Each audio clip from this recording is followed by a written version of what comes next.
Good morning dear students. कल हमने भाषा, लिपि और व्याकरण पढ़ा था। आज हम सेकंड चैप्टर पढ़ेंगे जिसका नाम है वर्ण विचार। वर्ण विचार। वर्ण क्या होता है? भाषा की छोटी से छोटी इकाई होती है जिसके हम टुकड़े नहीं कर सकते हैं। जैसे कि लड़के। लड़के क्या है? पूरा शब्द है। जब इसको हम अलग अलग करेंगे, जैसे लड़के में क्या मिला हुआ है? ल और अ, तो ल हलंत प्लस अ प्लस ड प्लस अ प्लस क प्लस ए।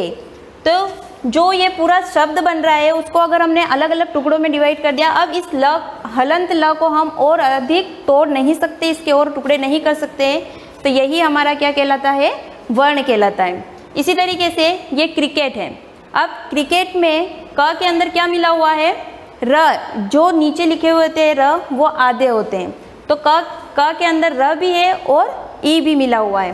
तो क हलंत प्लस र, फिर इसके बाद आएगा ई प्लस क प्लस ए प्लस ट प्लस अ। अब इस तरीके से हमने क्रिकेट जो पूरा शब्द है उसको अलग अलग कर दिया। अब इस अलग करने के बाद इस क हलंत को या कोई भी व्यंजन है जो हलंत है उसको हम और अधिक तोड़ नहीं सकते हैं, तो यही हमारा क्या कहलाता है? वर्ण। तो आपको समझ में आ गया। इसी तरीके से खेल है ख प्लस ए प्लस ल प्लस अ, तो इस ख और ल को हम और अधिक तोड़ नहीं सकते हैं, और ए और अ जो है वो क्या है? स्वर है, तो वो वैसे भी टूटते नहीं हैं। इसी तरीके से रहे र प्लस अ प्लस ह प्लस ए, तो इसमें र और ह इसके भी और अधिक टुकड़े नहीं कर सकते हैं। है तो ह प्लस ए प्लस अम है।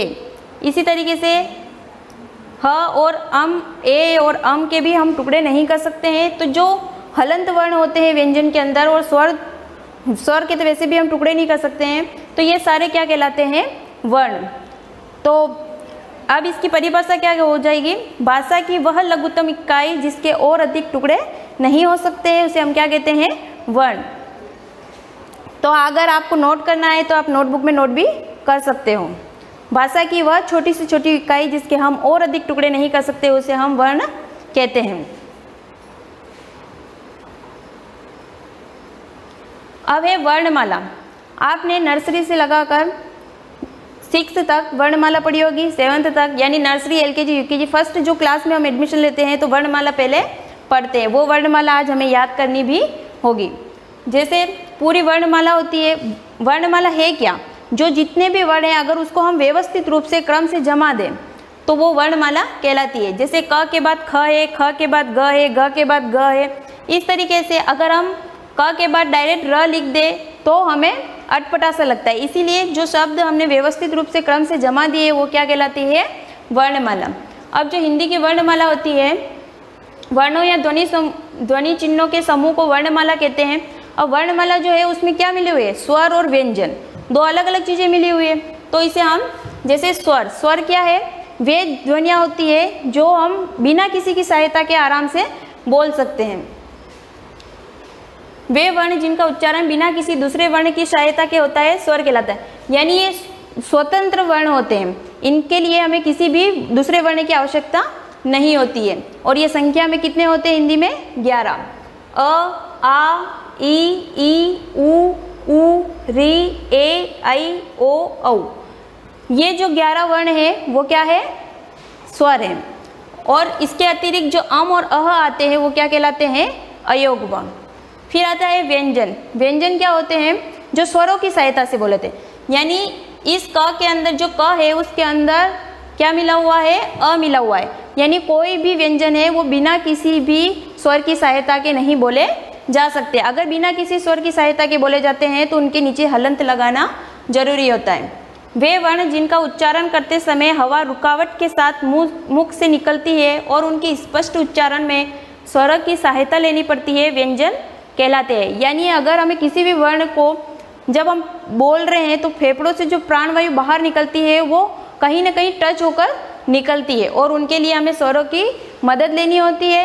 तो जिन वर्णों के उच्चारण में हमें स्वरों की सहायता लेनी पड़े या दूसरे वर्ण की सहायता लेनी पड़े, वे वर्ण क्या कहलाते हैं?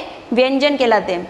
और व्यंजन जो है क वर्ग, अब इन्हें पूरे याद करने के लिए हमें पूरी वर्णमाला याद करनी होगी, इसीलिए आप इसे बुक में से नोटबुक में नोट कर लेना।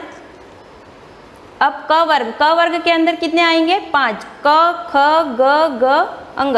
फिर च वर्ग आएगा, च छ ज ज य। ट वर्ग ट ठ ड ढ ण। त वर्ग त थ द ध न। प वर्ग प फ ब भ म। अब क से लगाकर म तक टोटल कितने वर्ण हो रहे हैं? 25। यानी क से लगाकर म तक जो व्यंजन है वो क्या कहलाते हैं? स्पर्श व्यंजन। क्या कहलाते हैं? स्पर्श व्यंजन। इसके आगे जो वर्ण आते हैं य र ल व, ये जो 4 वर्ण होते हैं ये वर्णमाला में अंतःस्थ व्यंजन कहलाते हैं। कौन से वर्ण कहलाते हैं? अंतःस्थ व्यंजन। इसके बाद श स स ह, ये जो 4 वर्ण है वो ऊष्म व्यंजन कहलाते हैं।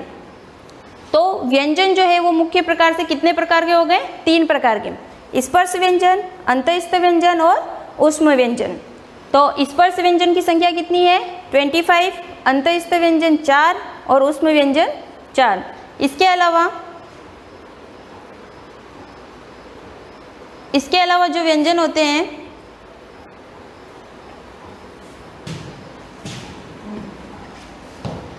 इसके अलावा जो दूसरे अतिरिक्त व्यंजन होते हैं वे संयुक्त व्यंजन कहलाते हैं।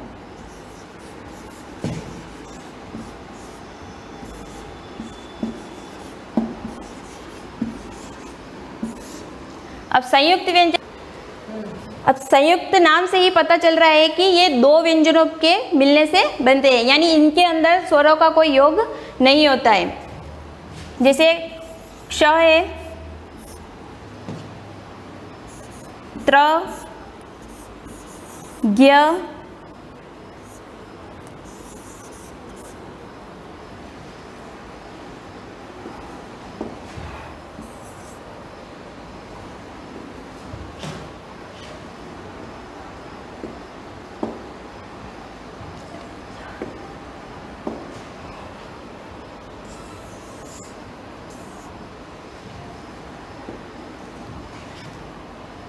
क्ष, त्र, ज्ञ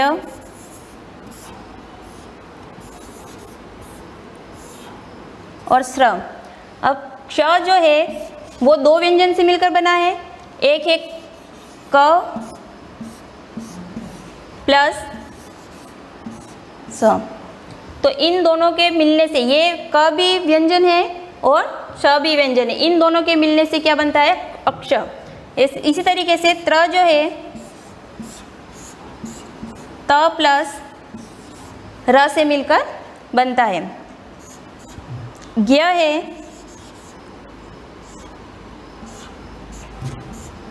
ज प्लस य। ज्ञ जो है वो ज प्लस य से मिलकर बना है। इसी तरीके से स्र जो है स प्लस र,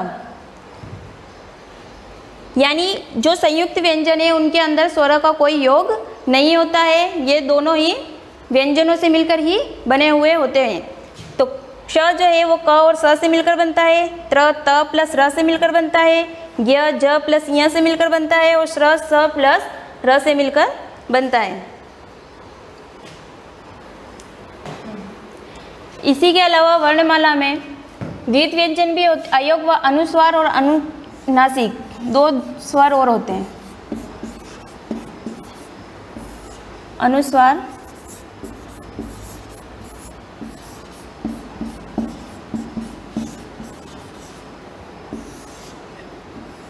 अनुनासिक। अनुस्वार क्या होते हैं? अम और अह, यानी जब हम किसी भी व्यंजन के ऊपर यदि छोटा सा बिंदु लगाते हैं तो वो क्या कहलाता है? अनुस्वार कहलाता है। और अनुनासिक ध्वनियाँ कौन सी होती है? वे ध्वनियाँ जिनका उच्चारण करते समय नाक से हमें मुंह से कम और नाक से ज़्यादा हवा निकले, वो अनुनासिक ध्वनियाँ कहलाती है। और अनुनासिक के अंदर जब क वर्ग, च वर्ग, प वर्ग, त वर्ग, जो जितने भी 5 वर्ग है उनके जो लास्ट वाले होते हैं अंग, य, न,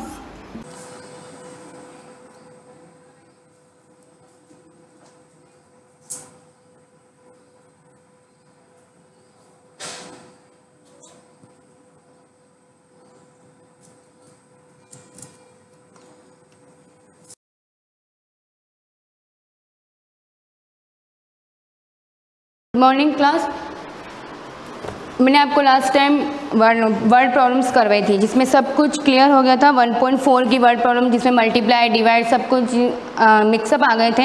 अब आपके नेक्स्ट है एस्टिमेशन मेथड। एस्टिमेशन मेथड का मीन्स होता है कि राउंड ऑफ। राउंड ऑफ का मीन्स क्या होता है, जैसे आप पर्टिकुलर जैसे कोई भी नंबर होता है, जैसे 65, जैसे राउंड ऑफ भी डिफरेंट टाइप के, जैसे नियरेस्ट 10, 100, 1000, 10,000, लाख, 10 लाख, करोड़, सॉन। क्लियर। तब इसमें राउंड ऑफ का मीन्स क्या होता है, जैसे आप कोई भी, मैं आपको एग्जाम्पल के थ्रू बताती हूँ। जैसे 65 है, क्लियर, जैसे 65 है। अब इसका राउंड ऑफ क्या हो जाएगा, मतलब क्लोजेस्ट। नियरेस्ट का मीन्स क्या होता है, क्लोजेस्ट। जैसे किसी के इसके जस्ट क्लोजेस्ट क्या डिजिट आ रही है, जैसे 66, 67, ये सब क्या होते हैं। अब 67, 68, 69, अब इधर भी देखना, जैसे 64, 63, 62, 61, और यहाँ पर आ गया 60, और यहाँ पर 69 और 70। अब इधर देखना, अब इसमें क्या है, जैसे 65 का आपको नियरेस्ट फाइंड करना है, वो भी 10 नियरेस्ट मीन्स 10 का क्लोजेस्ट क्या होगा, 10 क्लोजेस्ट क्या होगा 65 का। अब ये सब क्या है, 10 प्लेस ही, 1 10 68 ऐसे बोलेंगे।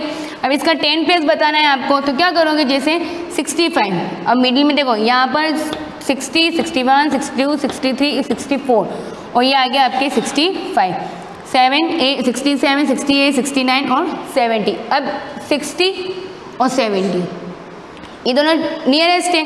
अब आपको क्या करना है, इन दोनों के नियरेस्ट में इस 65 का क्लोजेस्ट कौन सा है ये बताना है आपको। क्या बताना है कि 65 का सबसे क्लोजेस्ट कौन है, तो क्या होगा 65 का सबसे क्लोजेस्ट क्या होगा। अब इधर देखना 60, यहाँ पर 5 है, इसमें ये ध्यान रखना है कि अगर आपके 0, 1, 2, 3, 4, अगर 0 मतलब 5 से नीचे कोई भी डिजिट होगी तो उसको क्या करना है, जस्ट उसके बैक वाला नियरेस्ट लेना है। और 5 से अबव होगी, 5 होगी या 5 से अबव वाली डिजिट होगी, उन सब का नियरेस्ट आपको क्या लेना है, नेक्स्ट वाला। कैसे होगा, जैसे अब 65 है, यहाँ पर 5 आ गया, मैंने बोला था ना कि 0, 1, 2, 3, 4, अगर ऐसे आ जाए तो आपको बैक वाला ही नियरेस्ट लेना है, क्योंकि अभी 60 और 70 की इन दोनों में से नियरेस्ट फाइंड करेंगे कि ये या 65 का क्लोजेस्ट कौन होगा, या तो 60 होगा या फिर 70 होगा, ये बताना है। तो अब क्या हो जाएगा 65 का क्लोजेस्ट। अब मैंने आपको बोला था कि 5 से अबव है, तो 5 से अबव है तो इसका मीन्स नेक्स्ट वाला क्या हो जाएगा 70। आपको ये नहीं क्लोजेस्ट लेने, क्लोजेस्ट क्या लेने हैं आपको 70 और 60 में से। क्लियर, क्योंकि क्या, बिकॉज क्या 10 का गैप है, इनके बीच में क्या है 10 का गैप है, और हमें नियरेस्ट 10 फाइंड है। ऐसे हमें नियरेस्ट 100 फाइंड करना हो, जैसे आ गया आपके 50, और यहाँ जैसे आपके यहाँ पे नियरेस्ट 50 आ गया, अब क्या हो जाएगा 50 है। अब इसमें देखना 41, 42, या नियरेस्ट 50 मत लेना 45 ले लो, ठीक है। अब देखो 41, 42, 43, फिर 44, 45, 46, 47। अब जैसे मैंने बोल दिया कि आपको 43 का नियरेस्ट फाइंड करना है। क्या करना है 43 का नियरेस्ट फाइंड करना है, तो क्या हो जाएगा इसका क्लोजेस्ट क्या हो जाएगा 40 और 50 के बीच में ही होगा, जैसे 48, 49, 50, ठीक है। अब इधर देखना कौन सा क्लोजेस्ट ज़्यादा हो रहा है 50 और 40, तो ये 3 है। अब 3 मैंने आपको बताया था कि अगर 3 5 से अगर लेस देन होगा तो वो क्या हो जाएगा 40, मतलब उसका बैक वाला नियरेस्ट हो जाएगा, तो इसका नियरेस्ट राउंड ऑफ क्या हो गया 40। इस टाइप से 100, 10,000, लाख, इन सब में क्या हो जाएगा नियरेस्ट आप फाइंड कर सकते हो। क्लियर, समझ में आ गया। इस टाइप से आपको देखना, इसमें क्वेश्चन है नियरेस्ट कैसे फाइंड करना है, मैं आपको फिर से बता देती हूँ।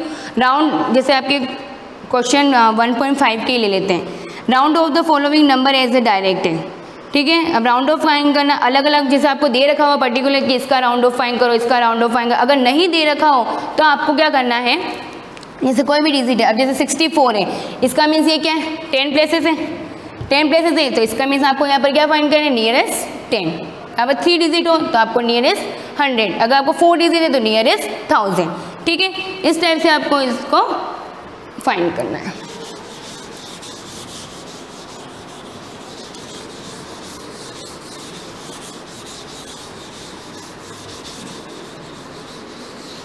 अब देखना जैसे 3, 2, 1, 5, 6, अब इसमें आपके नियरेस्ट 100 क्या फाइंड करना है आपको, नियरेस्ट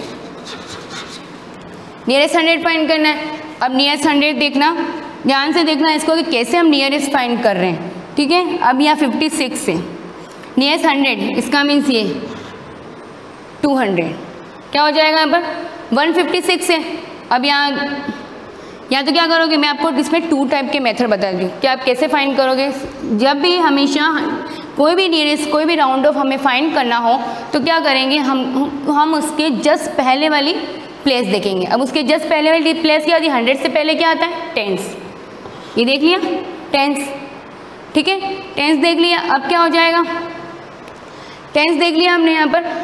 टेंस के बाद आपको क्या करना है, अब यहाँ पर देखो 5 है, टेंस में हमारे प्लेस पे क्या है 5 है। अब मैंने आपको बताया था कि 0 1 2 3 4, अगर 0 1 2 3 हम जो प्लेस देख रहे हैं हमें फाइंड करना है 100, उसके बाद हमने क्या किया 100 प्लेस फाइंड करनी है, उससे पहले हमें उसके पहले वाली हमें प्लेस को देखना है। देख लिया हमने 5 आया, बाय अगर उस प्लेस पर 0 1 2 3 4 अगर ये डिजिट हो तो क्या करेंगे, हम उसकी जस्ट नेक्स्ट वाली मतलब वही 100 प्लेस पर क्या करेंगे 1 प्लस कर देंगे। क्या कर देंगे 1 प्लस कर देंगे। अब मैं जैसे यहाँ पे लिख रही हूँ कि 1 प्लस करना, आप सॉरी 1 प्लस नहीं एज इट इज़,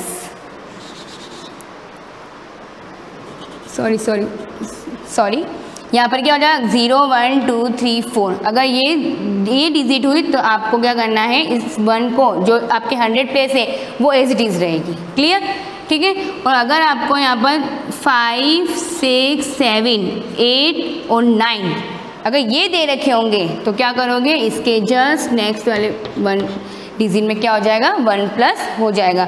अब यहाँ पर 1 प्लस क्या हो जाएगा, 1 क्या हो जाएगा +1 नो, और मैं यहाँ क्या लिख रही हूँ +1 यस। ये आप नोट कर देना नोटबुक में कि किस टाइप से अगर 0 1 2 3 4 आए तो आपको 1 प्लस नहीं करना है नेक्स्ट डिजिट में, नॉट ये जो 100 जो नियरेस्ट फाइंड करना है उसमें, और 1 प्लस करना है जब 5 6 7 8 9 हो तो उसमें आपको क्या करना है 1 प्लस। अब देखना यहाँ पर आ गया 5, इसका मीन्स हमें क्या करना है, इसमें प्लस करना है, तो अब इसका राउंड ऑफ क्या हो जाएगा, देखना ये तो एज इट इज़ रहेगा, ठीक है। अब यहाँ पर 1 प्लस करेंगे तो 1 का क्या हो जाएगा 2, और यहाँ पर क्या हो जाएगा, और जो हम प्लेस देख रहे हैं उसको 0 हो जाएगा और बाद वाले भी 0 हो जाए, जितनी भी डिजिट होगी बाद वाली जो भी हम प्लेस देख रहे हैं उसके बाद जितनी भी डिजिट होगी वो सब क्या हो जाएगा 0। तो ये आपके राउंड ऑफ हो गया नियरेस्ट 100, क्लियर। वंस अगेन एक बार और देखो, ये चीज़ आप नोट कर देना, मैंने आपको जो लिखवाई है ना वो चीज़ नोट कर देना। जैसे आपके और देखो 1 3 5 6, ठीक है 1 3 5 6। अब इसमें ये देखना, इसमें आपको फाइंड करना है नियरेस्ट 1000, क्या फाइंड करना है हमें यहाँ पर नियरेस्ट 1000 फाइंड करना। अब नियरेस्ट 1000 कैसे फाइंड होगा, देख लो पहले, सबसे फर्स्ट प्लेसेस काउंट कर लो 1 10 100 1000, इसका मीन 1000 ये आ रहा है। अब उसके जस्ट पहले वाली प्लेस क्या है 3, क्लियर। अब उसके जस्ट पहले 3, मैंने बताया था आपको कि 0 to 4 के बीच में अगर डिजिट आ जाती है तो वहाँ पर आपको नेक्स्ट डिजिट में +1 नहीं करना है। तो यहाँ पर क्या हो जाएगा 3 है तो यहाँ पर क्या हो जाएगा as it is 1 as it is रहेगा ना, बिकॉज 3 है यहाँ पर। अगर यहाँ पर 5 6 7 8 ऐसे कोई नंबर होता, यहाँ पर ऐसी कोई डिजिट होती तो हम क्या करते 1 प्लस कर देते। तो यहाँ पर क्या हो जाएगा, यहाँ पर 1 का 1 ही रहेगा और जो हम प्लेस देख रहे हैं वो भी 0 और इसके बाद वाली भी 0, क्लियर। इस टाइप से आपको क्या करना है राउंड ऑफ फाइंड करना है। और देखना आपको मैं 2-3 बार बता देती हूँ ताकि आपको अच्छे से समझ में आ जाए। अब ये 57,235। अब इसमें जैसे आपको नियरेस्ट फाइंड करना है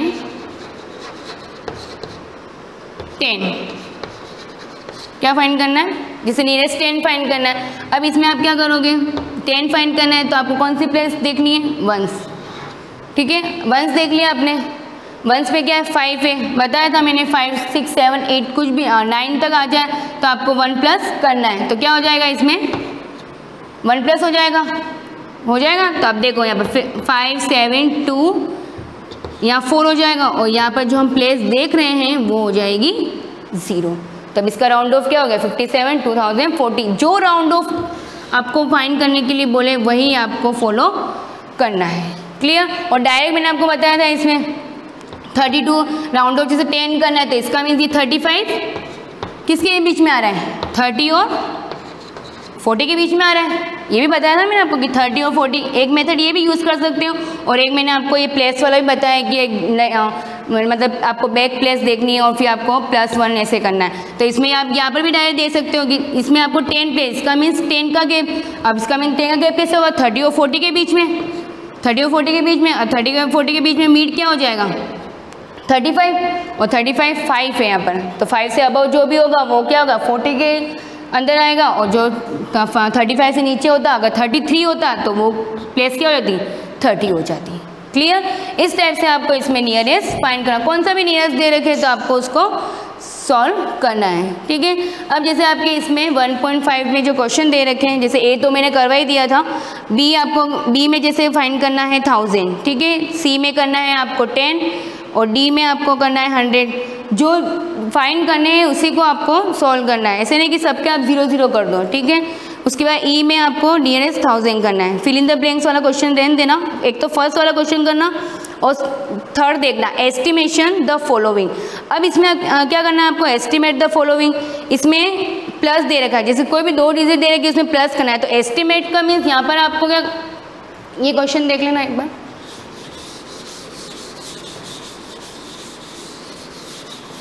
एस्टिमेट सम मीन्स क्या है कि जो भी नंबर दे रखा होगा उसको आपका राउंड ऑफ करके फिर आपको उसका सम करना है। जैसे ऐसे एग्जांपल है 16,572 और एक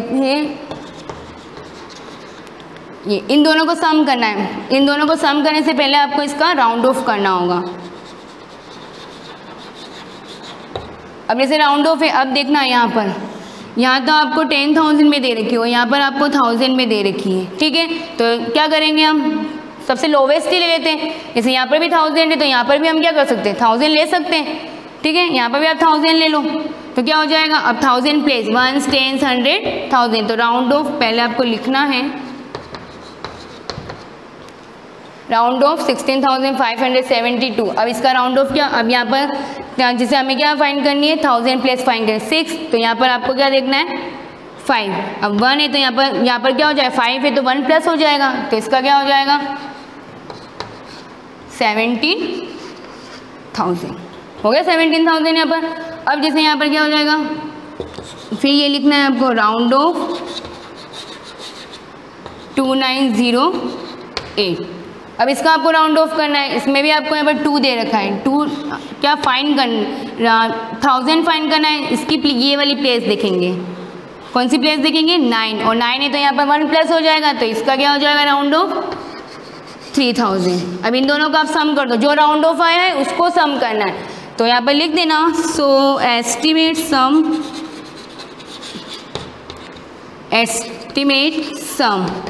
क्या हो जाएगा 20,000। क्लियर? इस टाइप से आपको इसको सॉल्व करना है। नेक्स्ट आपके डिफरेंस, मल्टीप्लाई और डिवाइड, यह मैं आपको नेक्स्ट क्लास में कंटिन्यू करूँगी। Thank you.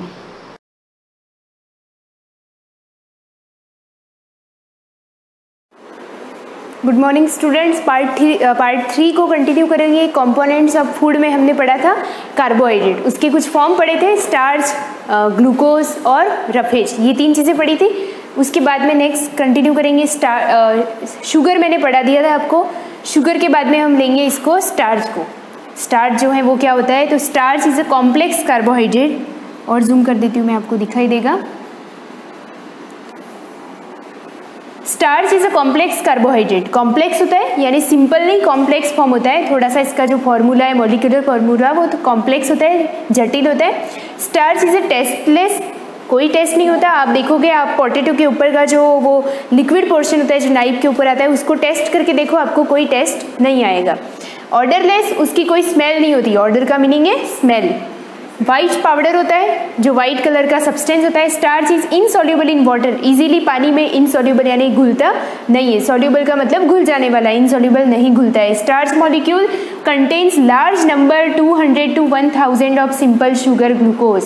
क्या लिखा है, एक स्टार्च के मॉलिक्यूल में large number of simple sugar होते हैं, बहुत सारे शुगर के बहुत सारे नंबर होते हैं, 200 to 1000 ग्लूकोज, ठीक है, molecule. In a starch molecule simple sugar molecules are bonded to each other by chemical bond. आपको यहाँ पे क्या लिखना है नोट्स में, starch is a complex carbohydrate, carbohydrate ही है पर कैसी है, कॉम्प्लेक्स है, नॉट अ सिंपल। ये टेस्ट लेस है, सेकेंड पॉइंट ऑर्डर लेस है। आप इसको लैंग्वेज में मत लिखना, जैसे लिख दोगे starch is a complex carbohydrate first point, second point डाल के लिखना tasteless, comma odourless और वाइट पाउडर, बस इज ये ऐसा होता है, इतना लैंग्वेज लिखने की ज़रूरत नहीं है। बहुत हमारे पॉइंट टू पॉइंट आंसर होना चाहिए, बहुत शॉर्ट में नोट्स अच्छे लगते हैं। इनसॉल्यूबल होता है तो थर्ड पॉइंट आपका ये बन जाएगा कि ये जो होता है वो वाटर में इनसॉल्यूबल होता है। उसके बाद ये लिखना कि simple sugar molecules are bonded to each other by chemical bond. सारे शुगर मॉलिक्यूल एक बॉन्ड से जुड़े होते हैं जिसको बोलते हैं chemical bond. Major sources of starch in our food are wheat, rice, maize and potatoes. Major sources जो होते हैं स्टार्च के वो होते हैं व्हीट, राइस, मेज और पोटैटोज। मतलब इन चीज़ों को आप खाओगे तो आपको डायरेक्टली क्या मिल जाएगी, स्टार्च, और इनडायरेक्टली क्या मिलेगी, कार्बोहाइड्रेट। नेक्स्ट है cellulose is also a complex carbohydrate, ये भी कॉम्प्लेक्स है। इज अ टेस्टलेस, तो आप सेकेंड पॉइंट बना के लिखोगे टेस्टलेस। वाइट पाउडरी मटेरियल, लगभग इससे सिमिलर चल रहा है ये। Molecule of cellulose is made up of large number 1000 to 3000 of glucose. ये इतना था, ये इतना हो जाएगा, ये दोनों इसमें बेसिक डिफरेंस हो गया। Cellulose is present in plant cell wall, wood and cotton etcetera. आपको सेल्यूलोज ढूंढनी है, कहाँ मिलेगी, जैसे स्टार्च तो मैंने बताया पोटैटो और राइस को मर्ज करो तो आपको स्टार्च मिल जाएगी। अगर आपको सेल्यूलोज चाहिए तो वो आपको मिलेगी प्लांट की सेल वॉल में, एज वेल एज वुड में और साथ में कॉटन में। इन चीज़ों में आपको क्या मिल जाएगी, सेल्यूलोज। अब यहाँ पे एक दे रखा है डाइजेशन ऑफ कार्बोहाइड्रेट, कि हम जो कार्बोहाइड्रेट खाते हैं इसको आप रिएक्शन से समझ सकते हो, है ना। ये चीज़ आपने खाया कार्बोहाइड्रेट, यानी आपने शुगर खाई, शुगर कैन खाया, शुगर बीट खाया, पोटैटो खाया, जो चीज़ भी आप खा रहे हो उसका आपकी बॉडी में क्या जा रहा है, इनडायरेक्टली ग्लूकोज जा रही है। उस ग्लूकोज से आपको एनर्जी मिलती है। हम कहते हैं ना कि हमने ग्लूकोज इंटेक किया तो एनर्जी मिल गई। अब वो कैसे मिली ये चीज़ें, during the process of digestion starch and sugar get hydrolysed to form glucose. During the process of digestion, आप जब खाना खाते हो, खाना खाने के बाद जब खाना अंदर पचता है तो हमारा जो ग्लूकोज हमने खाया वो ऑक्सीजन के साथ मिलके ब्रेक डाउन होता है, CO2 कार्बन डाइऑक्साइड, वाटर और एनर्जी में ट्रांसफर हो जाता है। मतलब ये कि बदल जाता है। किस प्रोसेस के थ्रू, तो वो है रेस्पिरेशन। मतलब ये देखो यहाँ पे glucose is then absorbed by blood and transported to various parts of the body. During respiration a part of glucose gets oxidise to carbon dioxide and water H2O and energy is released. मतलब ये कि CO2 जो है वो तो बाहर निकल जाएगी, H2O बॉडी यूज़ कर लेगा, वाटर तो बॉडी को चाहिए ही चाहिए, और एनर्जी हमारी बॉडी में एब्जॉर्ब हो जाएगी या रिलीज हो जाएगी, मतलब हमारे वर्क करने में काम आएगी। अब ये रिएक्शन है, यहाँ पर मॉलिक्यूलर रिएक्शन नहीं लिखी है, यहाँ पे वर्ड में दे रखा है कि ग्लूकोज आप लोगे और ऊपर से आप क्या ले रहे हो, ऑक्सीजन। ग्लूकोज को तो माउथ से आपने अंदर डाल दी, आपने ले लिया, उसको लिक्विड फॉर्म में लिया चाहे सॉलिड फॉर्म में लिया, ठीक है। आपने ब्रीदिंग किया, रेस्पिरेशन किया, आपके अंदर कौन सी गैस गई, O2, ऑक्सीजन गई। फिर आपने रेस्पिरेशन प्रोसेस के थ्रू O2 को अंदर भेजा, O2 जाके किससे मिली, ग्लूकोज से मिली। क्या बना देगी वो, CO2, H2O, एनर्जी, ठीक है। आपको ये चीज़ रिएक्शन में भी आप समझ सकते हो, तो कैसे समझोगे,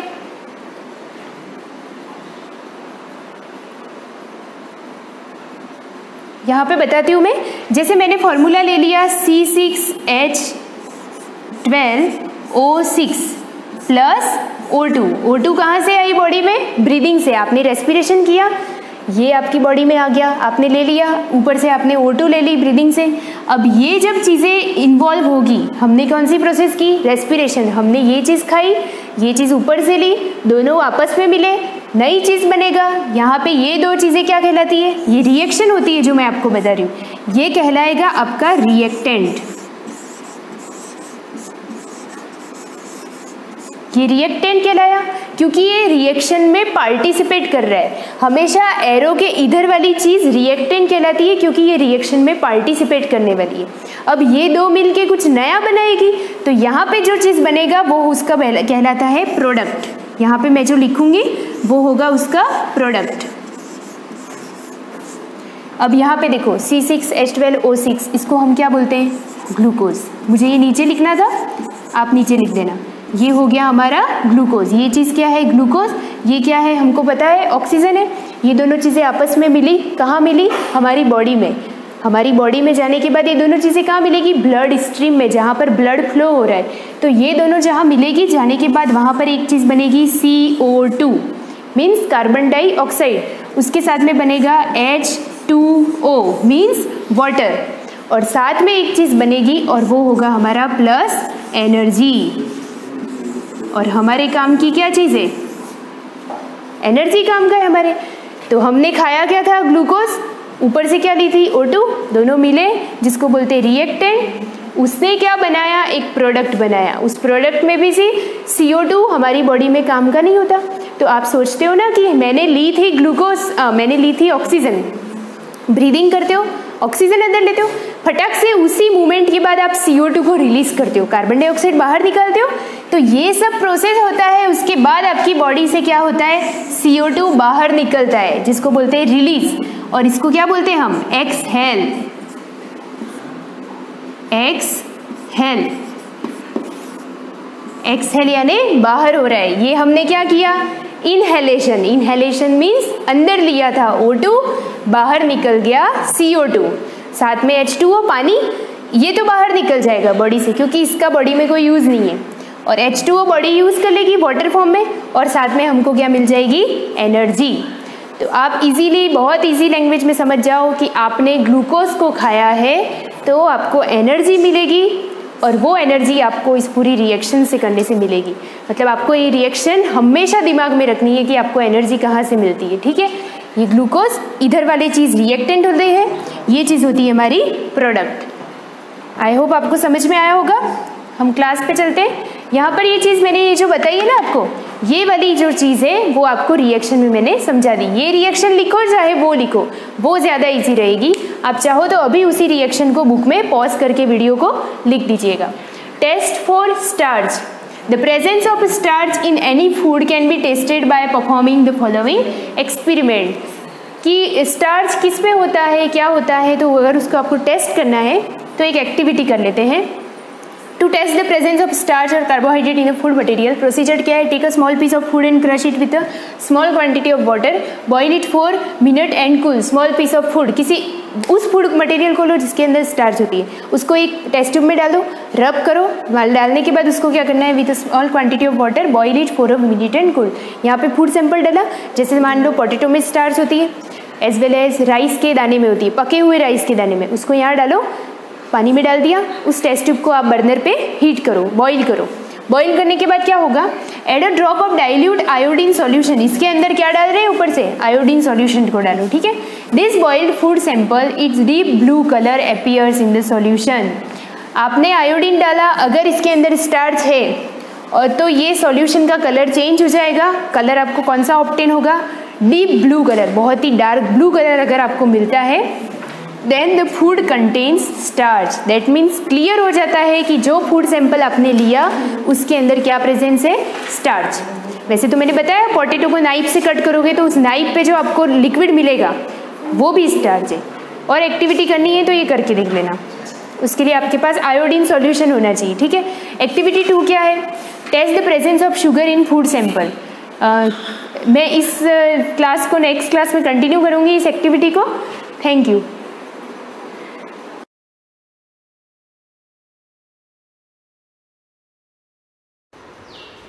good morning students. Social science में हिस्ट्री का सेकंड चैप्टर पढ़ रहे थे अपन, अर्लीस्ट सोसाइटीज़, जिसका भी एक ही पार्ट हुआ है कि आदि मानव जो थे, शुरुआती जो इंसान थे, वो किस प्रकार से रहते थे, कैसे उन्होंने अपनी लाइफ को स्टार्ट किया था, किस प्रकार से वो शिकार करके अपना भोजन प्राप्त करते थे, कहाँ पर रहते थे, ये सारी चीज़ें हमने पढ़ ली थी। क्यों एक स्थान से दूसरे स्थान पर वो घूमते रहते थे, उसके रीजंस भी बता रखे थे। और 3 आपको टाइप्स भी दे रखे थे, हंटर गेदर, कैव ड्वेलर और नोमैड। तो ये तीनों पॉइंट्स आप लोगों ने अच्छे से पढ़ लिए थे और मैंने इसमें आपको बताया था नोमैड्स वाला जो पैराग्राफ है वो आपको अच्छे से रीड करना है, क्योंकि इसमें सारे रीजंस दे रखे हैं कि किन रीजंस की वजह से वो एक स्थान से दूसरे स्थान पर जाते थे। उसी के आगे अब कंटिन्यू करते हैं अपन। Early humans were very different from us. Early humans आदि मानव जो थे वो अभी हम लोगों से क्या थे, बहुत डिफरेंट हैं, अलग थे। They did not look like us और बिहेव लाइक अस। वो हमारी तरह बिहेव भी नहीं करते थे और हमारे जैसे दिखते भी नहीं थे। मैंने आपको पहले ही बता दिया था वो कौन से मानव कह सकते थे, नकल करने वाले, या कह सकते थे कि गोरिल्ला जैसे जो नकल करते हैं और उन्हीं के जैसा शेप था। इस प्रकार से आप इनके पिक्चर्स भी नेट के थ्रू फाइंड करके देख सकते हो कि अर्लीस्ट जो सोसाइटी के जो पीपल थे वो किस प्रकार के आपको दिखते थे। They looked more like apes. दे रखा है यहाँ पर, फिर से वही बात आई है, वो कैसे दिखते थे, नकल करने वाले, नकलची। जैसे कहते हैं ना अपन क्लास में किसी को बार बार बोलते हैं ये मेरे जैसा कर रहा है, नकलची बंदर है, ऐसा है, तो वो भी किसके जैसे थे, नकल करने वाले थे। It is only over a period of time, million of years and through evolutions that we know look and behave they we do. धीरे धीरे उन लोगों ने मिलियंस ऑफ ईयर्स, वो समय गुजर गया था, उसके बाद उनका जो बिहेवियर था, उनके जो रहने का तरीका था वो क्या हो गया था, धीरे धीरे चेंज हो गया था। अब उन लोगों ने क्या कर लिया, धीरे धीरे स्किल्स सीख ली थी कि किस प्रकार से हमको रहना है, किस प्रकार से हमको भोजन प्राप्त करना है, किस प्रकार हम लोग ग्रुप में रहकर अच्छे से काम कर सकते हैं। तो धीरे धीरे उन लोगों ने स्किल्स सीखी थी और अलग अलग समय आया था और अलग अलग समय में भी फिर क्या हुआ, अलग अलग डेवलपमेंट हुआ। पर्टिकुलर आपको टाइम दे रखा है, उस टाइम के अंदर उन लोगों ने कैसे कैसे डेवलपमेंट किया, किस किस प्रकार से अपने जीवन को आगे बढ़ाया, उसके बारे में देखते हैं। फर्स्ट दे रखा है stone age. From the earliest times till about 12,000 BC, the early humans used stone for making tools and weapons. Stone age का मीन्स क्या होता है, पत्थर का युग, ठीक है। अब इस समय इन लोगों ने क्या किया था, early humans used stone, stone का यूज़ करते थे, किसके लिए, मेकिंग टूल्स एंड वेपन्स, अस्त्र शस्त्र और हथियार बनाने के लिए, औजार बनाने के लिए वो किसका यूज़ करते थे, स्टोन का यूज़ करते थे। उनको कोई भी हथियार बनाना होता था और उसके अलावा कोई भी टूल्स बनाने होते थे, औजार बनाने होते थे, तो किसका प्रयोग करते थे, स्टोन का यूज़ करते थे। Thus this period is known as stone age. Underline कर देना इसको। इस पीरियड को हम किस नाम से जानते हैं, स्टोन एज के नाम से जानते हैं। आप लोग यहाँ से अंडरलाइन करोगे इसको। The early humans used stone for making tools and weapons, thus this period is known as stone age. जिस समय उन्होंने पत्थरों से औजार और हथियार बनाना स्टार्ट किया था, उस समय को हम लोगों ने स्टोन एज या फिर पाषाण युग भी कह सकते हैं। उस समय को किस नाम से जाना गया, पाषाण युग के नाम से जाना गया। अब इस स्टोन एज को भी और डिवाइड कर रखा है कि अलग अलग एज में उन लोगों ने और अलग अलग क्या डेवलपमेंट्स किए थे। To study the stone age we will need to understand that we are going back to prehistory. अब हमको स्टोन एज के बारे में जानना है तो हम कहाँ पर जाते, प्री हिस्ट्री। मैंने फर्स्ट लेसन में पढ़ाया था आपको हिस्ट्री, प्रोटो हिस्ट्री और प्री हिस्ट्री। तो प्री हिस्ट्री के अंदर क्या आया था, ऐसा इतिहास जिसके अंदर हमको कोई भी रिटर्न रिकॉर्ड नहीं मिलता है। तो यहाँ पर भी यही बात आ गई, जहाँ पर हमको कोई रिटर्न रिकॉर्ड नहीं मिलता है, कह सकते हैं हमको जो सोर्सेस मिलते हैं, टूल्स मिलते हैं, वेपन्स मिलते हैं, जिसके थ्रू हम हमारे पास्ट का पता लगाते हैं। तो यहाँ पर भी किसका पार्ट पढ़ रहे अपन, prehistory. Prehistory that part of our background for which there are no written record दे रखा है, जिसके बारे में हमको कोई भी रिटर्न रिकॉर्ड नहीं मिलता है। It is studied on the basis of artefacts, mostly stone tools, painting and graves. उसके लिए हम अध्ययन किन के थ्रू करते हैं, अब जिस समय में हमको कोई भी रिटर्न रिकॉर्ड नहीं मिला है उसका भी हमको पता लगाना है कि उस समय क्या क्या हुआ था, कैसे हुआ था। तो उसका पता हम इन सारी चीज़ों से, जो हमने लास्ट चैप्टर में पढ़ा था आर्कोलॉजिकल सोर्सेज के अंदर, जिसमें आर्टफैक्ट्स, मोस्टली स्टोन टूल्स आगे आएंगे आपके, कैसे कैसे स्टोन के टूल थे, पेंटिंग्स, ग्रेव्स, इन सभी चीज़ों को देखकर हम हमारे पास्ट का पता लगाते हैं। और किसके अंदर आता है, प्री हिस्ट्री, जिसके अंदर हमको कोई भी रिटर्न रिकॉर्ड नहीं मिलता है। उस समय के हमको अगर कोई जानकारी चाहिए, कोई डेटा चाहिए, तो उसके लिए हम स्टोन एज में ये सारी चीज़ें आती है, जिसके थ्रू हम हमारे पास्ट का पता लगा सकते हैं। Stone age is divided into 3 period. अब मैंने आप लोगों को पहले कहा था ये जो स्टोन एज दे रखा है, पाषाण युग जो दे रखा है, इसको भी वापस 3 भागों में बांट दिया है कि इसके भी 3 समय थे। फर्स्ट दे रखा है पैलोलिथिक। पैलोलिथिक का मतलब होता है, आप लोग यहाँ पर सामने लिख देना पेंसिल से, पूरा पाषाण युग। क्या लिखोगे? पूरा पाषाण युग। मेसोलिथिक मध्यकालीन युग, नियोलिथिक नवपाषाण युग। ठीक है, पैलोलिथिक पूरा पाषाण युग, मेसोलिथिक मध्य पाषाण युग लिख दो, मध्यकालीन लिख दो, नियोलिथिक नवपाषाण युग, ताकि तीनों की हिंदी से आपको पता है पुराने, मीडियम और नए, ये यहाँ पर आ जाएगा। The early part of stone as was characterized by its lifestyle that was nomadic in the nature, and the major part of life was spent in hunting, fishing and the gathering of fruits, nuts and wild vegetable for daily consumption। जो अपने पहले पढ़ लिया है इसी chapter के अंदर, the early part of stone age. Stone age का जो प्रारंभिक पार्ट है, characterised by a lifestyle, लोगों का जीवन कैसे था, दैट वाज नॉमेडिक। नॉमेडिक का मतलब वो घुमंतु, एक स्थान से दूसरे स्थान पर घूमने वाले। In nature and the major part of life, वह अपने जीवन का जो कह सकते हैं ज़्यादा से ज़्यादा जो हिस्सा था, ज़्यादा से ज़्यादा जो टाइम था, वो कैसे स्पेंड करते थे, यानी कि अपने दिन का जो टाइम होता है अपन उसको कैसे स्पेंड करते हैं, टीवी देखते हैं, मोबाइल चलाते हैं, पढ़ाई करते हैं। तो ये लोग क्या काम करते थे? हंटिंग, शिकार करना, fishing, gathering of fruits, fruits को इकट्ठा करना, नट्स एंड वाइल्ड वेजिटेबल। ये क्यों इकट्ठा करते थे? डेली कंज्यूमेशंस, यानी कि डेली उपभोग के लिए, रोज़ उनको खाने के लिए तो चाहिए ना, भूख तो लगती है, तो उनके लिए वो क्या करते थे? शिकार करते थे, फिश पकड़ना, फ्रूट्स इकट्ठे करना, नट्स, वाइल्ड वेजिटेबल्स, ये सारी चीज़ें वो डेली कंज्यूमेशंस के लिए इकट्ठी करते थे।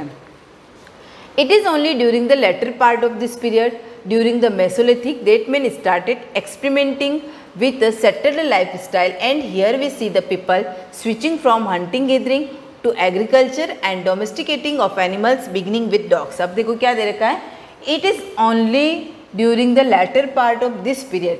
इस पीरियड के बाद कौन सा पीरियड आता है? पैलोलिथिक के बाद क्या आएगा? मेसोलिथिक आएगा। that man started, अब यहाँ पर लोगों ने क्या कर दिया? एक्सपेरिमेंट करते हो ना आप साइंस में, आपको मैम बोलते हैं कि आपको ये एक्सपेरिमेंट करना, छोटे छोटे एक्सपेरिमेंट आते हैं, उन एक्सपेरिमेंट के थ्रू हम कुछ सीखते हैं। तो यहाँ पर भी कौन से एज में? मेसोलिथिक एज के अंदर लोगों ने क्या किया? एक्सपेरिमेंट करना स्टार्ट कर दिया था विद सेटल्ड लाइफ, यानी कि अब हम अपनी लाइफ को किस प्रकार से व्यवस्थित कर सकते हैं। And here we see the people switching from, अब यहाँ पर इन लोगों ने हंटिंग गैदरिंग का जो काम था, शिकार करने का जो काम का था, उसको क्या कर दिया था? बंद कर दिया था, कह सकते कम कर दिया था, और क्या करने लगे? टू एग्रीकल्चर एंड डोमेस्टिकेटिंग, यानी कि कृषि करना। एग्रीकल्चर का मतलब कृषि करना, एंड डोमेस्टिकेटिंग पशुपालन, एनिमल्स को पालना, बिगनिंग विथ गोड। और सबसे पहले उन्होंने किस पशु का पालन किया था? तो उसका आंसर आएगा डॉग। ये लाइन बहुत इंपॉर्टेंट है, पीछे क्वेश्चन भी आएगा कि सबसे पहले लोगों ने किस एनिमल को पालना स्टार्ट किया था, तो अपना आंसर क्या आएगा? डॉग। अब फर्स्ट पार्ट दे रखा है आपके पैलोलिथिक एज। पैलोलिथिक एज में लोगों ने क्या क्या किया था? इसकी एक बहुत बड़ी विशेषता है, पैलोलिथिक एज को क्यों सबसे ज़्यादा इंपॉर्टेंस दी जाती है? तो इस समय लोगों ने आग का आविष्कार कर लिया, डिस्कवरी ऑफ फायर। फर्स्ट जब अपने लेसन स्टार्ट में पढ़ा था तो वहाँ पर हमने यही लाइन पढ़ी थी, क्योंकि उस समय खाना बनाने के लिए, खाने को पकाने के लिए आग नहीं थी। उन लोगों को नहीं पता था कि आग को कैसे लगाया जाता है, कैसे फायर किया जाता है। तो पैलोलिथिक एज के अंदर सबसे बड़ी जो इसकी कैरेक्टरिस्टिक्स कह सकते हैं वो क्या आएगा? डिस्कवरी ऑफ फायर, कि इस एज में उन्होंने आग का आविष्कार कर लिया था। पैलोलिथिक मीन्स ओल्ड स्टोन, इसके नाम से पता चल रहा है पूरा पाषाण यानी कि पुराने पत्थर, फिर भी इसको अंडरलाइन कर देना। Palaeolithic means old stone, palaeolithic means क्या होता है? Old stone. Old stone age is the first part of the stone age, ये भी क्लियर है आपका, स्टोन एज का ये फर्स्ट पार्ट है। And has the longest time span stretching back to when tools were first. बहुत सारा समय यूज़ करने के बाद, स्पेन करने के बाद यहाँ पर लोगों ने क्या किया? टूल्स का उपयोग धीरे धीरे करना स्टार्ट कर दिया था first time. It was the time when the ape-looking hominids began to evolve into human। अब जो एप लाइक जो ह्यूमंस थे, जो नकल करने वाले थे, वो धीरे धीरे किसकी श्रेणी में आने लगे थे? ह्यूमंस की श्रेणी में आने लगे थे। विथ इम्प्रूव्ड ब्रेन्स, उन लोगों ने क्या किया, इम्प्रूव्ड ब्रेन स्किल। अब उनके माइंड में जो स्किल्स आती थी उसको उन्होंने प्रयोग करना स्टार्ट कर दिया था, एक्सपेरिमेंट करना स्टार्ट कर दिया था। With improved brain skills such is making stone tool, क्या करना स्टार्ट किया उन्होंने, पत्थरों के औजार बनाना। And the value of living in group, पहले वो ग्रुप में रहते थे तो उसका रीज़न क्या था कि वो ग्रुप में क्यों रहते थे, कि एक साथ शिकार करने के लिए नहीं जाते थे, इसलिए ग्रुप में रहते थे। लेकिन धीरे धीरे उन लोगों ने ये सीख लिया कि ग्रुप में रहने के फ़ायदे क्या क्या होते हैं, तो वो भी उन्होंने सीख लिया था। In India this span the entire period from the earliest evidence of hominids in the country perhaps as much as 2 million years ago till about 10,000 BC। यानी कि जो होमिनिड्स पहले पाए जाते थे, जो नकल करने वाले जो ह्यूमंस थे, उनके प्रमाण भी अपने को 10,000 BC के आसपास मिलते हैं। The world during this period was wrapped in ice age. World में इसको और किस नाम से जाना जाता है, आइस एज के नाम से भी जाना जाता है। As we know of it, अब इसके आगे का ही पार्ट है लेकिन आज ही कंटिन्यू नहीं होगा, तो इतना सा पार्ट एक बार आप रीडिंग करना, क्या दे रखा है इससे रिलेटेड है, इसको हम कल के जो वीडियो में कंटिन्यू करेंगे, तो एक बार इसको रीड करना, इंटरेस्टिंग है, आपको अच्छा लगेगा। Thank you.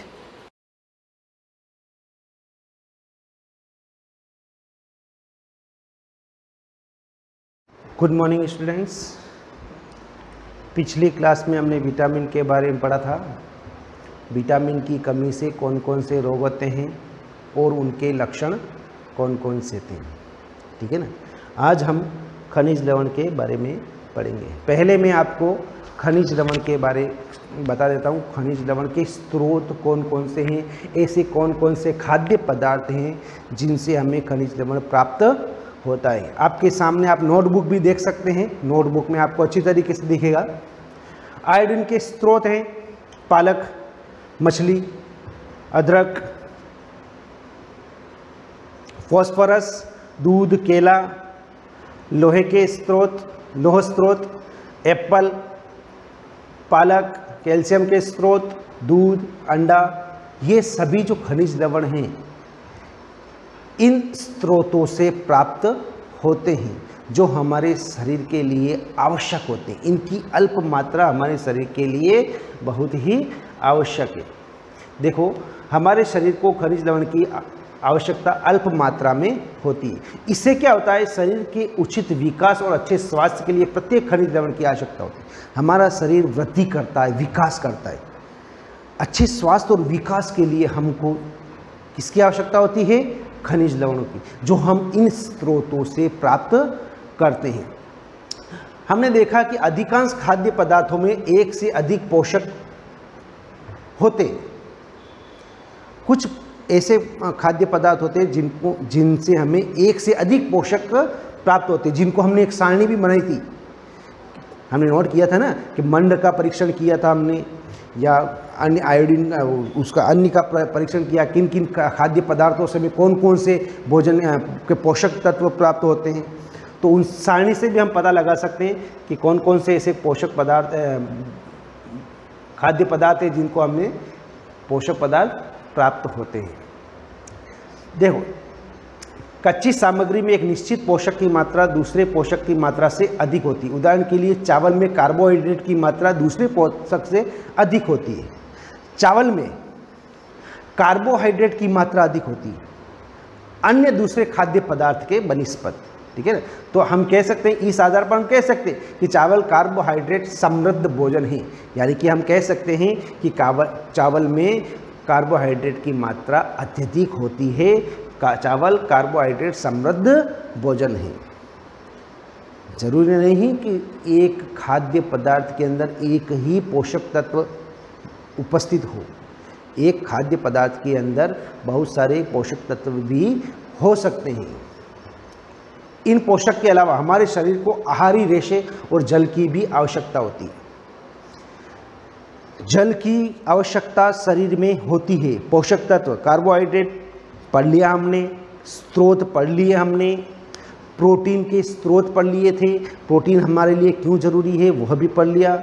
वसा के बारे में पढ़ लिया, वसा से भी हमें ऊर्जा प्राप्त होती है। वसा के कौन कौन से स्रोत होते हैं। विटामिन के बारे में हमने पढ़ा, विटामिन के कौन कौन से स्रोत होते हैं, किन से हमें प्राप्त होता है, यानी है ना, और वो हमारे शरीर के लिए कैसे लाभदायक हैं।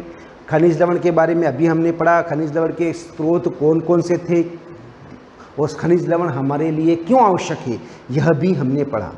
तो हमने भोजन के घटकों के बारे में पढ़ा, भोजन के पोषक तत्वों के बारे में पढ़ा। आप सिर्फ एक चीज़ याद रखना कि ये पोषक तत्व किनसे प्राप्त होते हैं, स्रोत और इनका उपयोग, यानी कि शरीर में इनसे हमें क्या प्राप्त होता है।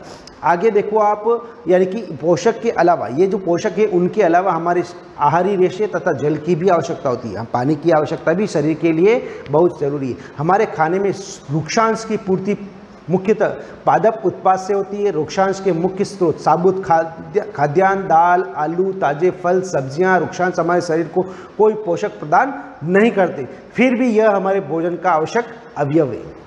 वृक्षांश हमारे शरीर को कोई पोषक तत्व नहीं देता है, लेकिन फिर भी यह हमारे लिए आवश्यक है। इसका आयतन बढ़ा देते हैं वृक्षांश बिना पचे भोजन को। वृक्षांश का मेन कार्य देखो, वृक्षांश क्या करता है, वृक्षांश बिना पचे भोजन को बाहर निकालने में हमारी शरीर की सहायता करता है।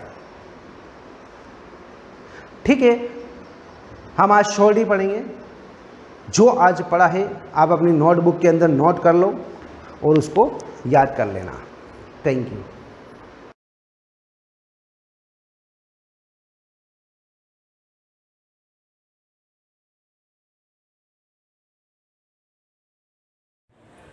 Good morning class. कल अपन ने पढ़ा था प्रश्नावली 1.1 का सवाल नंबर 3 अल्पविराम लगाइए और भारतीय संख्या पद्धति में लिखिए। एक सवाल मैंने किया था, 2-3 सवाल आपको दिए थे, शायद आपने कर लिए होंगे। ठीक है, 2-3 सवाल आप कोशिश करना घर पे बैठे बैठे। ठीक है, आज अपन इसका चौथा सवाल देखते हैं। उपयुक्त स्थानों पर अल्पविराम लगाइए और संख्या नामों को अंतरराष्ट्रीय संख्या पद्धति में लिखिए। आपको पहले क्या करना है, अल्पविराम लगाना है और इसको संख्या पद्धति में लिखना है। कौन सी पद्धति? अंतरराष्ट्रीय संख्या पद्धति है। कौन सी पद्धति है? अंतरराष्ट्रीय संख्या पद्धति। ठीक है, तो ध्यान से देखना, ये सवाल नंबर आपके सामने लिखा हुआ है, चौथे का पहला। सबसे पहले मैंने आपको बताया था अंतरराष्ट्रीय पद्धति में आपको क्या करना पड़ता है कि दाईं ओर से 3-3 संख्याओं के बाद क्या करते हैं, अल्पविराम लगाते हैं। देखना, अल्प कॉमा लगाते हैं।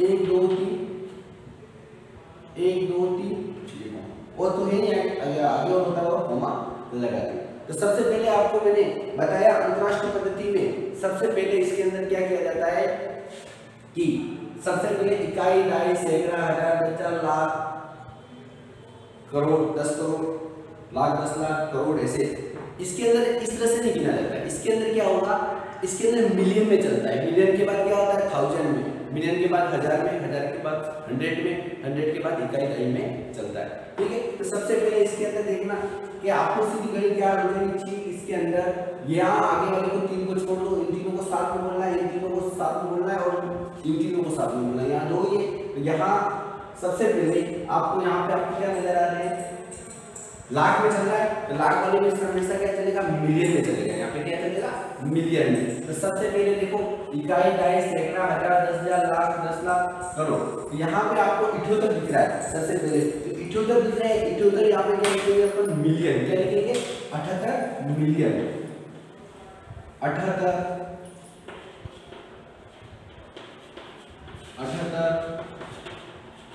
मिलियन।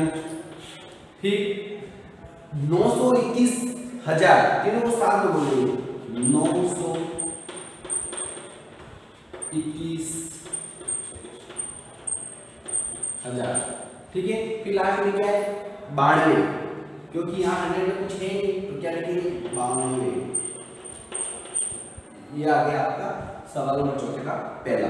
अब इसका देखना, एक और देखना इसका जो आपको पढ़ने, एक आधा और बता देता हूँ मैं। लास्ट में देख लीजिए, डी वाला देख लीजिए, डी 480, 498, 31। वही कंडीशन, इसको भी आपको क्या करना है, अंतरराष्ट्रीय पद्धति में लिखना है। तो सबसे पहले अंतरराष्ट्रीय पद्धति में लिखने के लिए दाईं ओर से क्या करेंगे, 3-3 संख्याओं के बाद अल्पविराम, 1 2 3 के बाद अल्प कॉमा, 1 2 3 के बाद कॉमा, और कोई है तो नहीं, वो सेम टू सेम निकाले ना ऊपर वाला दोनों सेम। तो सबसे पहले इसके अंदर आपको क्या करना है कि यहाँ पे 48 नजर आ रहा है, फिर 049 नजर आ रहा है, फिर 831 नजर आ रहा है। तो सबसे पहले 48 लिखते हो यहाँ पे आपको क्या लिखना है 48 मिलियन,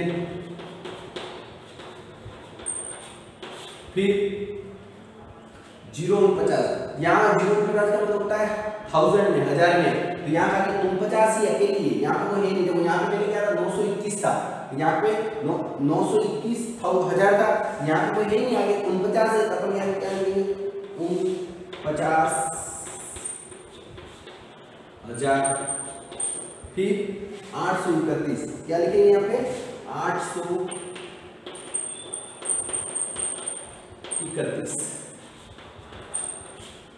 ठीक है, ये हो गया चौथे का बी और डी। इसका सी और बी आपको पता है, ठीक है, घर पे बैठे ट्राई करना। नेक्स्ट देखो आगे इसी कड़ी में अपन आगे चलते हैं। प्रश्नावली 1.2 के बारे में सवाल देखते हैं। प्रश्नावली 1.2 देखिए, ये दो प्रश्नावली 1.1 खत्म।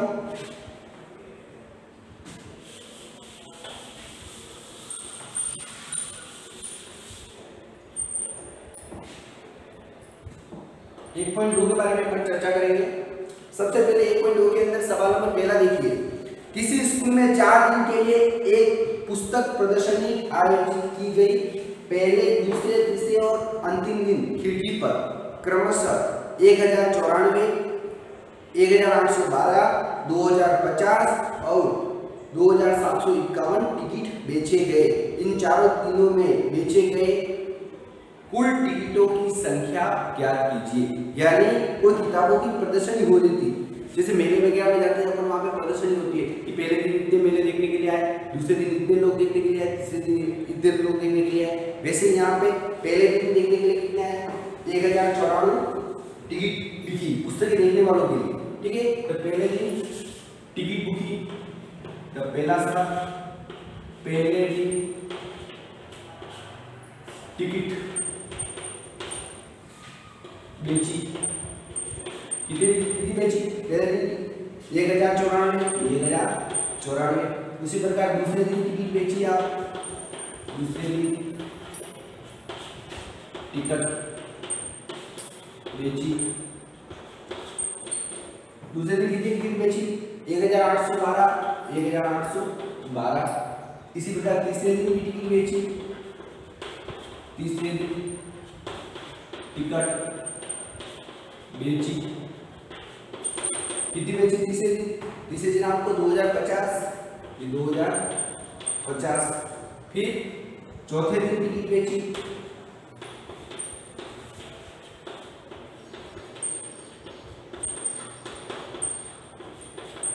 चौथे दिन कितनी बेची 2791।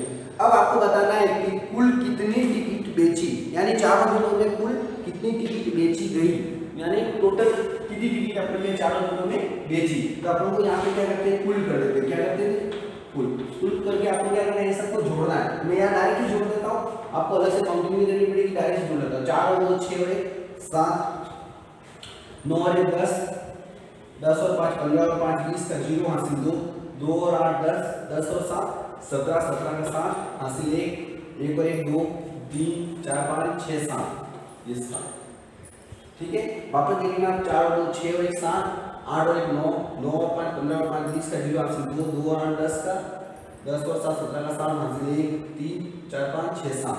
ये इसको जोड़ेंगे तो आपको मिलेगा 7707 टिकट अपन ने कुल 4 दिनों में बेची, ठीक है। ये हो गया अपना सवाल नंबर पहला, ठीक है, सिंपल सवाल था, ये आप घर बैठे नहीं कर सकते थे। अब आगे देखते हैं अपन सवाल नंबर दूसरा देखते हैं। इसका सवाल नंबर दूसरा देखना ध्यान से। सवाल नंबर दूसरा क्या कह रहा है, शेखर एक प्रसिद्ध क्रिकेट खिलाड़ी है। वह टेस्ट मैचों में अब तक 6980 रन बना चुका है। वह 10,000 रन पूरे करना चाहता है और उसे कितने और रनों की जरूरत है, आवश्यकता है।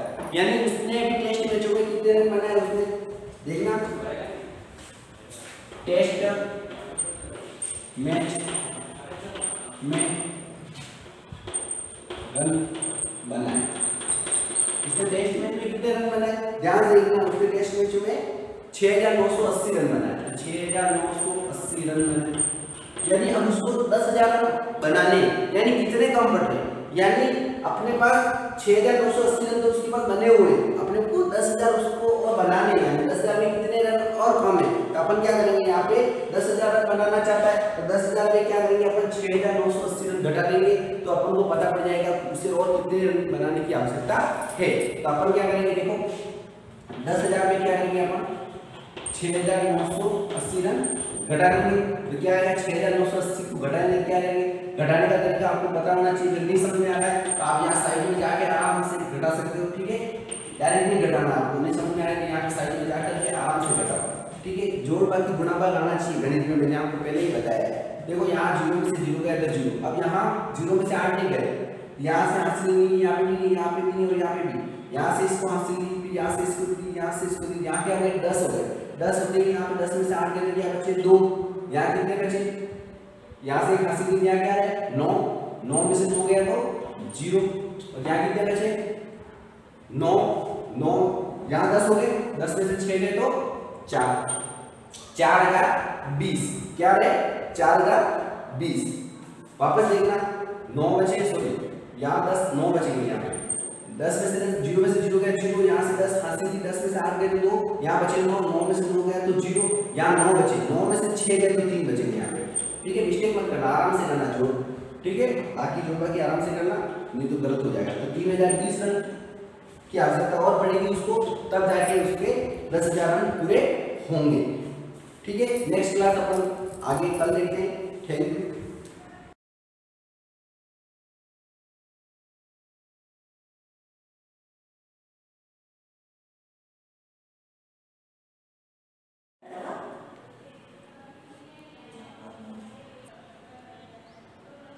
Good morning class.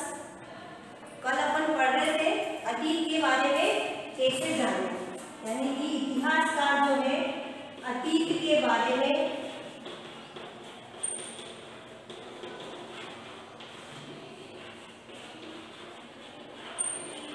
कैसे जाने, इसके बारे में अपन कल पढ़ रहे थे।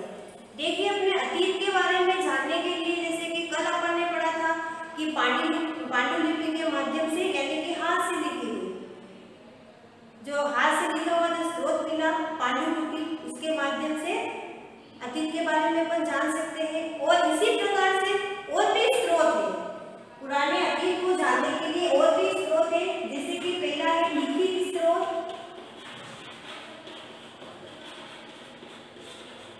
दूसरा है अभिलेख, और तीसरा है पुरातात्विक साक्ष्य।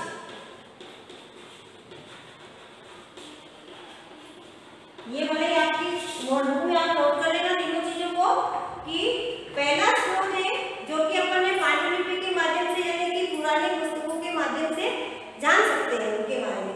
दूसरा है लिखित स्रोत। लिखित स्रोत का मतलब है कि जैसे कि प्राचीन समय के जो महाकाव्य है, उस समय के जो एकांकियां है, कविताएं पाठ है, उस समय के जो कुछ लिखा हुआ किसी का वृत्तांत है ना, उसको पढ़ करके अपन उसको पढ़ने के लिए भी पुरातत्वविद होते हैं, है ना, तो उसकी पहचान कर सकते हैं और उनको आसानी हो जाती है इसके अंदर। ये एक तो ये इसमें आता है, महाकाव्य आते हैं, धार्मिक ग्रंथ आते हैं, वृत्तांत आते हैं, किसी के अनुवाद आते हैं, जैसे कि संस्कृत के अनुवाद है, ये है एकांकियां है, ये सारे इसमें आते हैं। फिर आता है तुम्हारा अभिलेख। इसके बारे में भी मैंने आपको कल बताया था। अभिलेख का मतलब है कि किसी भी धातु के ऊपर, जैसे कि सिक्के के ऊपर है, या किसी भी कठोर वस्तु, या फिर पत्थर के ऊपर, है ना, जो गुदवा करके या तो अपनी प्रशंसा लिखाई जाती है, या वंशावली लिखवाई जाती है, या फिर राजा महाराजाओं के जो फरमान होते थे, उनके जो आदेश होते थे, उनको उनके ऊपर गुदवा करके लगवाया जाता था। कल मैंने ये भी बताया था आपको कि अफगानिस्तान के कंधार के अंदर, अभी वर्तमान के अंदर अफगानिस्तान के कंधार जो है, उसमें एक अशोक के द्वारा लिखवाया गया जो अभिलेख प्राप्त हुआ है, लगभग वो 2250 वर्ष पुराना, 2250 वर्ष पुराना है, सॉरी 1000 नहीं,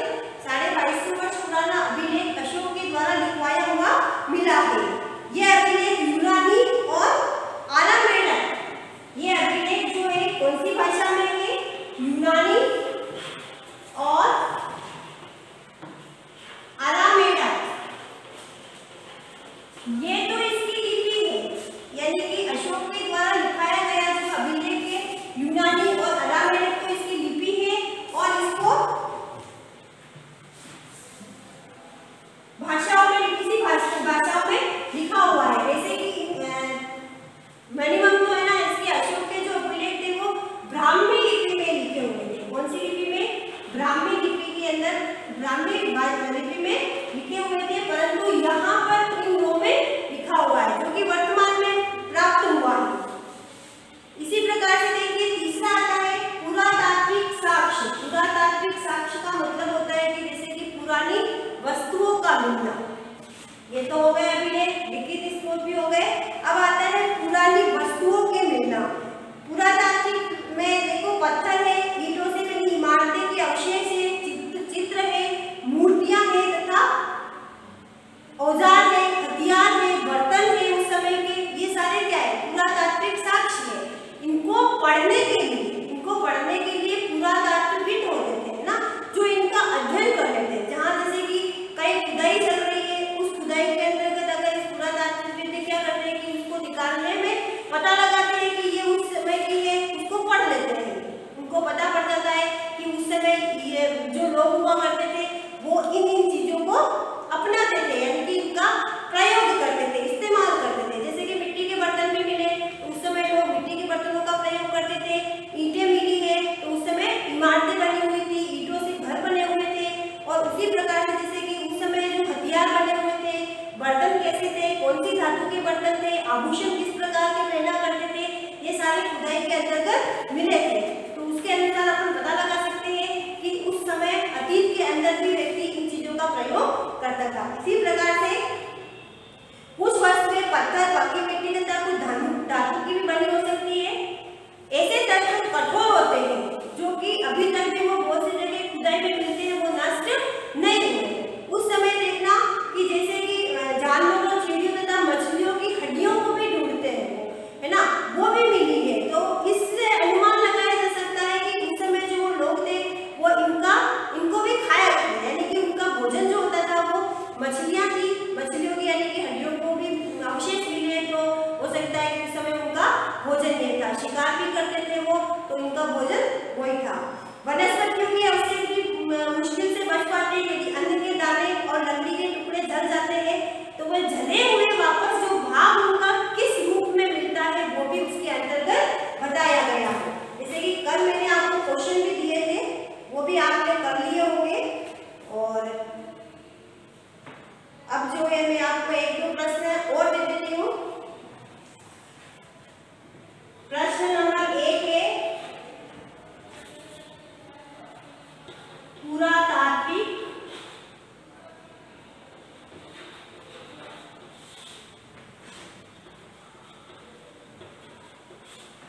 साक्ष्य क्या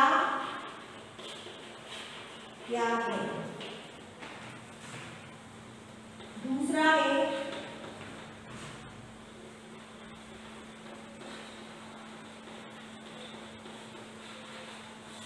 अभिलेख के बारे में बताइए, वह वर्तमान में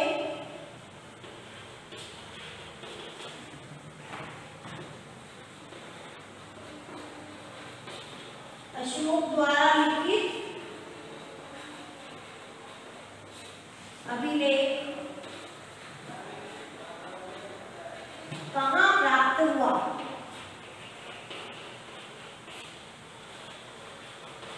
ये दोनों प्रश्न हैं, इसको अपनी नोटबुक में उतार लेना और उनके आंसर लिखना। कल वाली क्लास में इनको मैं पुनः वापस उनको समझा दूंगी, उनके आंसर आपको बता दूंगी।